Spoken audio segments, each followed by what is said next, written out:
Il n'y a pas de discrédit sur l'institution judiciaire. Aujourd'hui, tous les pays du monde, y compris les grandes démocraties, dans tous les pays du monde, y compris les démocraties, il y a une sorte de critique, il y a une sorte d'insatisfaction du citoyen vis-à-vis du fonctionnement de la justice. On la trouve parfois complexe, lente, parfois chère et compliquée à comprendre.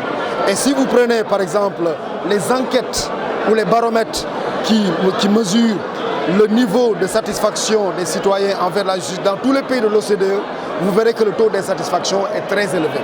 Aujourd'hui en Europe, pour ne citer que l'exemple de la France, il y a des pays où on a voté des lois portant restauration de la confiance du citoyen envers la justice.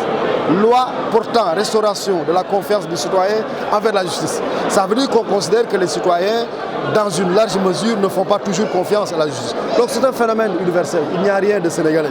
Et deuxièmement, si les Sénégalais ne faisaient pas confiance à la justice, ils n'auraient pas fréquenté la justice.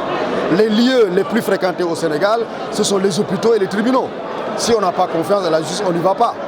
Donc il n'y a pas de discrédit de la justice. Maintenant, il arrive des épisodes, des conjonctures, lorsqu'il y a une ou deux affaires dans lesquelles des hommes politiques sont impliqués, il y a un prisme déformant, il y a une attitude qui consiste à juger la justice à partir d'un cas dans lequel un homme politique est impliqué.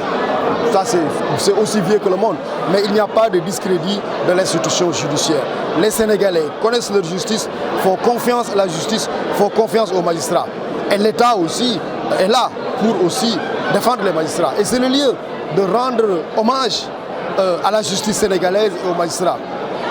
Malgré les menaces de mort, malgré les intimidations sur leur personne et leur famille, la justice a tenu, les magistrats ont tenu, le droit a été dit, l'état de droit a été sauvegardé.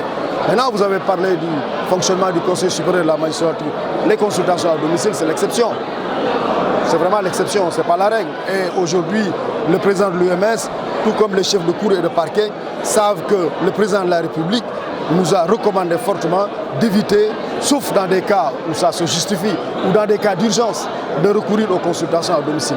Par exemple, les dernières mesures qui ont été prises sur la base de consultations à domicile. Donc aujourd'hui, la consultation à domicile, c'est l'exception et ne se pratique que dans des moments d'extrême nécessité ou d'urgence.